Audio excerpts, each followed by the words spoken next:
Hi hello friends, welcome back to our channel. Friends, இன்றைக்கி இந்த வீடியோவில் 1 பாட் ரைஸாக மீல் மேக்கர் ரைஸ் ரொம்ப சிம்பிளாக ஈஸியாக டக்குன்னு செய்கிற மாதிரி பார்க்கலாம் வாங்க. இதுக்கு நான் அடுப்பில் ஒரு பாண்ட்லி வச்சு அதில் தண்ணி விட்டு கொஞ்சமாக கல்லுப்பு சேர்த்துருக்கேன். தண்ணி நல்லா தழைச்சதுக்கப்புறம் இதில் ஒரு 3/4 கப் அளவுக்கு மீல் மேக்கர் சேர்த்துக்கிறேன். மீல் மேக்கர் சேர்த்துட்டு ஒரு கொதி வந்ததுக்கப்புறம் அடுப்பை அணைச்சி இதை மூடி வச்சிடலாம். இது ஒரு 10 நிமிஷம் ஊறின்னு இருக்கட்டும். அப்போ தான் நமக்கு டபுள் த சைஸில் கிடைக்கும் மீல் மேக்கர். இப்போ அடுத்ததாக அரிசியை ஊற வச்சுக்கலாம். அதுக்கு நான் ஜீரக சம்பா அரிசி எடுத்துட்டுருக்கேன். இதில் செய்யும்போது வாசனை நல்லா பிரமாதமாக இருக்கும். அதனால தான் ஜீரக சம்பா ரைஸ் எடுத்துட்டுருக்கேன். இது வேண்டிய அளவு எடுத்து இதை நல்லா அலம்பிட்டு இதில் கொஞ்சம் தண்ணி விட்டு இதை ஒரு 20 நிமிஷம் ஊற வைக்கணும். இது ஒரு பக்கம் ஊறின்னு இருக்கட்டும்.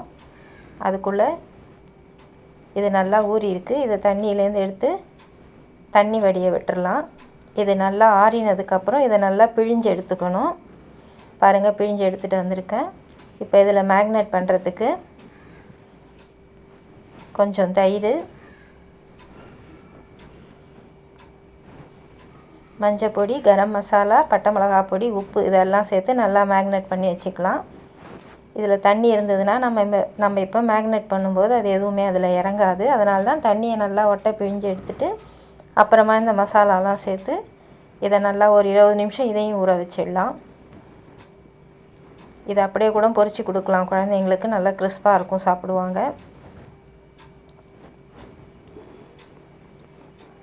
இப்போ ஒரு மிக்ஸி ஜாரில் ஒரு துண்டு இஞ்சி, ஒரு பச்சை மிளகாய், 4 பல் பூண்டு, ஒரு 2 தக்காளி, ஒரு கைப்பிடி அளவு புதினா எடுத்துட்டுருக்கேன். அதில் பாதி இப்போ சேர்த்துக்கிறேன். கொஞ்சம் கொத்தமல்லி, இதெல்லாம் சேர்த்து நல்லா விழுத அரைச்சிட்டு வந்துடலாம்.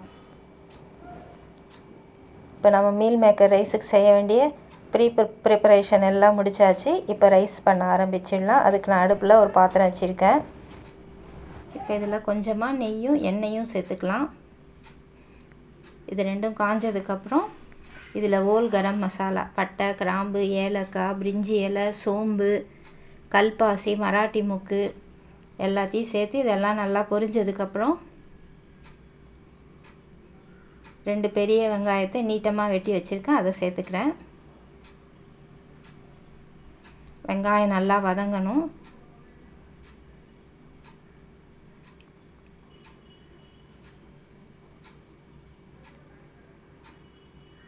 இப்போ வெங்காயம் நல்லா வதங்கியிருக்கு.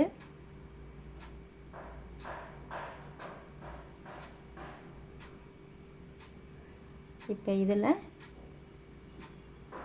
நான் மீதி அரை கைப்பிடி அளவுக்கு புதினா வச்சுருந்தால அதை சேர்த்துக்கிறேன். வாசனை அப்போ தான் நல்லாயிருக்கும். இது கூட நம்ம மேக்னேட் பண்ணி வச்சுருக்க மீல் மேக்கரை சேர்த்துப்போம். இதையும் சேர்த்து நல்லா எண்ணெயிலே ஒரு தடவை வதக்கிட்டு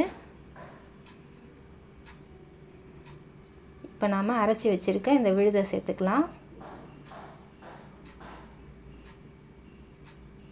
இந்த விழுதை சேர்த்துட்டு இதோட பச்சை வாசனை போகிற வரைக்கும் ஒரு 5 நிமிஷம் நல்லா வதக்கி எடுத்துக்கலாம் எண்ணெயில்.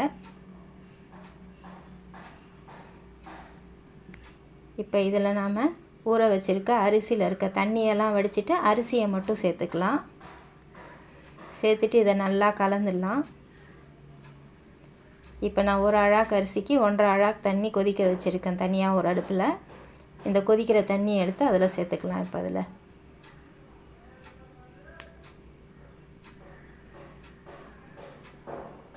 இப்போ இந்த ரைஸுக்கு தேவையான கல் உப்பு சேர்த்துக்கிறேன். நம்ம ஏற்கனவே மீல் மேக்கரில் உப்பு போட்டு தான் ஊற வச்சுருக்கோம், அதனால் பார்த்துட்டு சேர்த்துக்கணும் உப்பை. இப்போ நல்லா கலந்துட்டு அடுப்பை சிம்மில் வச்சு ஒரு 15 நிமிஷம் கழித்து பார்த்திங்கன்னா நம்ம மீல் மேக்கர் ரைஸ் ரெடி ஆகிடும். பாருங்கள், ஜம்முன்னு ரெடி ஆகிடுது. இது கொஞ்சம் நேரம் ஒலை பாரட்டும். நேரம் ஆக ஆக நல்லா உதிராக வந்துடும். இது சாப்பிடவும் நல்லாயிருக்கும், பார்க்கவும் உதிராக இருக்கும். நெஞ்சடைக்காமல் சாப்பிடவும் நல்லாயிருக்கும். இந்த ரைஸில் பண்ணும்போது ஒரு தடவை இந்த ரைஸில் வாங்கி செஞ்சு பாருங்கள். செஞ்சு பார்த்துட்டு எப்படி இருக்குன்னு சொல்லுங்கள். தேங்க்ஸ் ஃபார் வாட்சிங். Bye friends.